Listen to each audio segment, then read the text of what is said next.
Hello everyone, welcome to Telugu tech rules. ఒక USA ఛానల్కి money ఎందుకు ఎక్కువగా వస్తుంది? మనం రీజనల్ లాంగ్వేజ్ తోటి కంపారిజన్ చేస్తే తెలుగు, హిందీ కానీ ఇంగ్లీష్తో పోల్చుకుంటే అమౌంట్ అనేది తక్కువగా వస్తుంది. ఇంగ్లీష్ ఛానల్కి ఎందుకు ఎక్కువగా అమౌంట్ వస్తుంది? ఈ రెండింటి మధ్యలో డిఫరెన్స్ ఏంది ఈరోజు వీడియోలో తెలుసుకుందాం. సో జనరల్గా మీరు ఒక యూఎస్ఏ ఛానల్ కనుక రన్ చేస్తుంటే మనకు తక్కువ వ్యూస్కు ఎక్కువ అమౌంట్ అనేది వస్తుంది. అదే తెలుగు ఛానల్ తీసుకుంటే ఎక్కువ వ్యూస్కు తక్కువ అమౌంట్ అనేది వస్తుంది. ఈ డిఫరెన్షియేషన్ ఎందుకు వస్తుందంటే ఆర్పిఎం అంటే ఏంది? Revenue per mile. సో మనకు మెయిన్గా యూట్యూబ్లో రెవెన్యూ సెక్షన్లో 2 ఆప్షన్స్ ఉంటాయి, సిపిఎం, ఆర్పిఎం అని. సో ఆర్పిఎం, సిపిఎం అంటే ఏందో ఇప్పుడు చూద్దాం.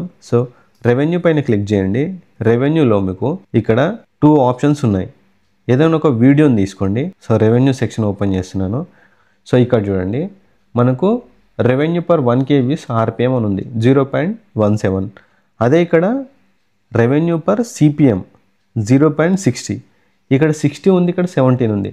ఇక్కడ 0.16 సిపిఎం అంటే ఏంటంటే అడ్వర్టైజర్ యూట్యూబ్కు పే చేసే అమౌంట్ 0.60.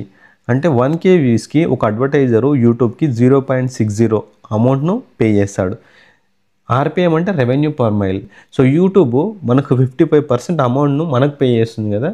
సో ఒక వీడియోకి వచ్చిన అడ్వర్టైజింగ్ అమౌంట్లో యూట్యూబ్ మనకెంత పే చేస్తుందో దానిని ఆర్పిఎం అంటాము. చూడండి, ఇక్కడ 0.17, ఇక్కడ 0.60. ఇది సిపిఎం అంటే ఒక అడ్వర్టైజరు యూట్యూబ్కు పే చేసే అమౌంట్. ఆర్పిఎం అంటే యూట్యూబ్ ఒక క్రియేటర్కి పే చేసే అమౌంట్. ఇది ఆర్పిఎం, సిపిఎం. సో మరి మనకు రీజనల్ లాంగ్వేజ్లలో ఆర్పిఎం ఎట్లా ఉంటుందో ఇప్పుడు చూద్దాం. సో ఇది తెలుగు ఛానల్ ఇది. సో దీంట్లో నేను అనలిటిక్స్లోకి వెళ్ళి రెవెన్యూ సెక్షన్లో తీసుకుంటే ఇక్కడ చూడండి, revenue per 1K views RPM ఎంత ఉంది? 0.22 ఉంది. అంటే 0.22 సెంట్స్ యూట్యూబ్ అనేది పే చేస్తుంది. సో ఇది ఆర్పిఎం అనేది దేనిపైన డిపెండ్ అయి ఉంటుందంటే ఆడియన్స్ పైన, ఆడియన్స్ అండ్ మన కంటెంట్ పైన. సో ఇక్కడ చూడండి, సో ఇక్కడ టాప్ జియోగ్రాఫిక్స్ ఓపెన్ చేస్తే ఇండియానే మొత్తం టోటల్ వ్యూస్ని కవర్ చేస్తుంది. So Indonesia, United states, Germany, south Korea 20-30 ఇట్లా ఉంది. మనకు మెయిన్గా ఎక్కడి నుంచి వస్తుంది వ్యూస్? ఇండియా, మన కంట్రీ నుంచి వస్తుంది. కాబట్టి మనకు ఆర్పిఎం అనేది తక్కువగా ఉంటుంది. సో దీనివల్ల మనం యావరేజ్గా ఒక లోకల్ అంటే ఒక ఇండియన్ ఛానల్ని రన్ చేస్తుంటే యావరేజ్ ఆర్పిఎం వచ్చేసి మనకు $0.1 బిలో. అంటే మన కేటగిరీని బట్టి, ఇప్పుడు ఫైనాన్స్ కేటగిరీ అనుకోండి $2, $3 వరకు కూడా వస్తుంది. అదే ఇప్పుడు వ్లాగ్స్ కానీ, టెక్ కానీ, జనరల్ కేటగిరీస్ని మనం సెలెక్ట్ చేసుకుంటే మనకు ఆర్పిఎం అనేది బిలో $1. అదే మరి ఒక యూఎస్ఏ ఛానల్ ఆర్పిఎం ఎట్లా ఉంటుందో ఇప్పుడు చూపిస్తాను. సో చూడండి, ఇదొక ఇంగ్లీష్ ఛానల్. ఇందులో మనకు అనలిటిక్స్ సెక్షన్లో వెళ్తే రెవెన్యూ పైన క్లిక్ చేస్తే సో ఇక్కడ చూడండి, మనకు ఆర్పిఎం అనేది ఎంత చూపిస్తుంది? 2.12. అంటే అక్కడ మనకు 0.20 చూపిస్తే ఇక్కడ 2.12 ఆర్పిఎం అనేది చూపిస్తుంది. మీకు ఒక వీడియోని చూపిస్తాను. సో ఈ వీడియో చూడండి, 1.4K వ్యూస్ వచ్చాయి. దీంట్లో ఎస్టిమేటెడ్ రెవెన్యూ ఎంత ఉంది? $2.89. ఆడియన్స్ సెక్షన్ పైన క్లిక్ చేస్తే టాప్ జియోగ్రాఫిక్స్ అంటే ఈ వ్యూస్కి మనకు ఏ కంట్రీ నుంచి ఎక్కువ వ్యూస్ వచ్చాయనేది ఇక్కడ చూడొచ్చు. Indonesia, United States, Canada. So top 3 countries వచ్చేసి మనకు ఫారెన్ కంట్రీస్ ఉన్నాయి. 4th ప్లేస్లో ఇండియా ఉంది. సో ఇండియా కాకుండా టోటల్ ఫారెన్ కంట్రీసే ఉన్నాయి. France, Spain, Finland, Denmark, Mexico, Malaysia. So అంటే మనకు వ్యూస్ అనేది ఎక్కడి నుంచి వస్తున్నాయి? గ్లోబల్ ఆడియన్స్ నుంచి వస్తున్నాయి. సో ఇండియా అనేది కొంచెం తక్కువగా ఉంది, మిగతా కంట్రీస్ అనేది ఎక్కువగా ఉంది. సో దీనివల్ల ఏమవుతుందంటే ఆర్పిఎం అనేది కంట్రీ చేంజ్ అవుతూ ఉంటుంది. సో మనకు యుఎస్ఏ ట్రాఫిక్ వస్తే ఒక ఆర్పిఎం వస్తుంది, ఇండియా నుంచి ట్రాఫిక్ వస్తే ఒక ఆర్పిఎం వస్తుంది, పాకిస్తాన్ నుంచి వస్తే ఒక ఆర్పిఎం వస్తుంది. ఎప్పుడైనా మన ఛానల్కి గ్లోబల్ ఆడియన్స్ ఎక్కువగా ఉంటే రెవెన్యూ అనేది ఎక్కువగా ఉంటుంది. సో ఇప్పుడు మనకు రెవెన్యూ సెక్షన్లోకి వెళ్తే ఈ వీడియోకి అంటే ఈ పర్టికులర్ వీడియోకి ఆర్పిఎం అనేది ఎంత ఉంది? 2.22 ఉంది. అంటే జస్ట్ 1.3K వ్యూస్కే మనకు $2.22 అంటే టోటల్ $2.89 రెవెన్యూ అనేది జనరేట్ అయింది. సో మనం రీజనల్ లాంగ్వేజెస్లో కంపారిజన్ చేస్తే ఇది 4 to 5 టైమ్స్ ఎక్కువగా ఉంటుంది. అక్కడ మనకు జస్ట్ ఒక 30, 40, 50 అనేది ఉంటే ఇక్కడ రెవెన్యూ పర్ మైల్ అనేది 2.22 ఉంది. సో ఇది డిఫరెన్స్ అనమాట. అంటే మనం ఒక USA channel, monetisable USA channel run చేస్తుంటే అమౌంట్ అనేది తక్కువ వ్యూస్కి ఎక్కువ వస్తుండే. సో అనలిటిక్స్లోకి వెళ్ళండి, ఇక్కడ చూడండి, జస్ట్ 17.6K వ్యూస్ వచ్చాయి. దీనికి వచ్చిన అమౌంట్ ఎంత? $8.52. సో అదే ఇప్పుడు ఏదైనా ఒక తెలుగు ఛానల్ తీసుకుంటే తెలుగు ఛానల్లో రెవెన్యూ సెక్షన్ ఓపెన్ చేస్తే ఇక్కడ 4.6K వ్యూస్. 4.6K వ్యూస్కి వచ్చిన అమౌంట్ ఎంత? 0.11. సో ఇక్కడ చూడండి, ఇక్కడ టోటల్ వ్యూస్ వచ్చి 22.3K వ్యూస్, మనకు వచ్చిన రెవెన్యూ ఎంత? 15.39. సో ఇప్పుడు ఈ ఛానల్లో ఆర్పిఎం చెక్ చేస్తే 70 ఉంది, 0.70 ఉంది. అంటే ఆల్మోస్ట్ ఆల్ మనకి ఎంత డిఫరెన్స్ ఉంది?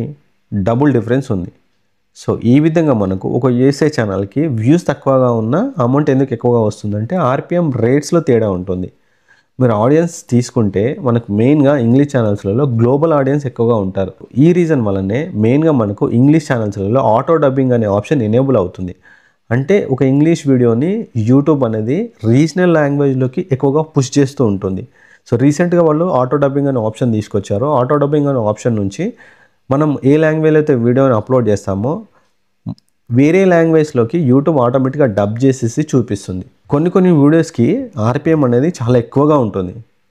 మీకు ఎగ్జాంపుల్గా నేను ఒక వీడియో చూపిస్తాను. సో ఈ వీడియో చూడండి, ఇంగ్లీష్ ఛానల్లో వీడియో ఇది.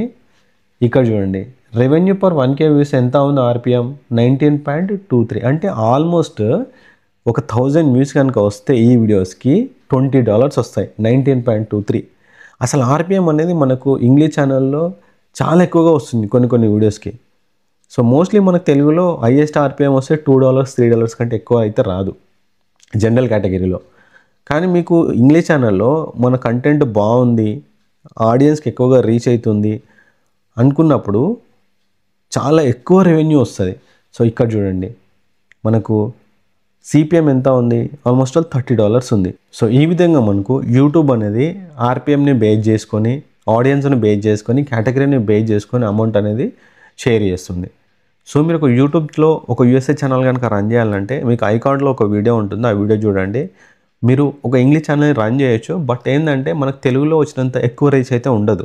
అంటే మనం ఇంగ్లీష్లో వీడియోని ఒక ఛానల్ని స్టార్ట్ చేస్తే మినిమం మనకు 6 months పట్టే ఛాన్స్ అయితే ఉంటుంది, అంటే ఛానల్ గ్రో అవ్వడానికి. సో ఎందుకంటే యూట్యూబ్ అనేది అంత తొందరగా పుష్ చేయదు. మన కంటెంట్ అనేది బాగుండాలి, ఎడిటింగ్ బాగుండాలి, వాయిస్ ఓవర్ ఎఫెక్ట్స్ ఇవన్నీ బాగుంటే మన ఛానల్ని యూట్యూబ్ అనేది తొందరగా పుష్ చేస్తుంది. సో తెలుగులో అయితే ఈజీ ఒక ఛానల్ తొందరగా మనము పాపులర్ చేయడానికి, కానీ ఇంగ్లీష్లో వచ్చేసి కొంచెం టైం పడుతుంది. ఒక ఛానల్ని పెట్టి మనం ఇట్లా వీడియోస్ని అప్లోడ్ చేస్తూ, సో చూడండి 30, 40, 160, 200, 300 అంటే మనకు వ్యూస్ అనేది అంత ఎక్కువగా రావు. ఎందుకంటే మనం కంటెంట్ అనేది పర్ఫెక్ట్ కంటెంట్ క్రియేట్ చేస్తేనే మన ఛానల్ అనేది గ్రో అయ్యే ఛాన్స్ ఉంటుంది. కాకపోతే మీరు ఒక పార్ట్ టైమ్గా అయితే యూఎస్ఏ ఛానల్ని స్టార్ట్ చేసుకోవచ్చు.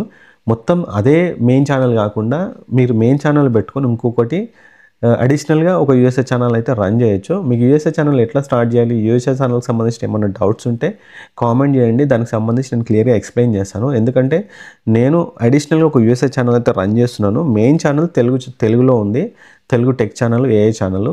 ఒక అడిషనల్గా నేను ఒక యూఎస్ఏ ఛానల్ అంటే ఒక నార్మల్ యూఎస్ఏ ఛానల్ని నేను స్టార్ట్ చేశాను. దీంట్లో 3350 సబ్స్క్రైబర్స్ ఉన్నారు.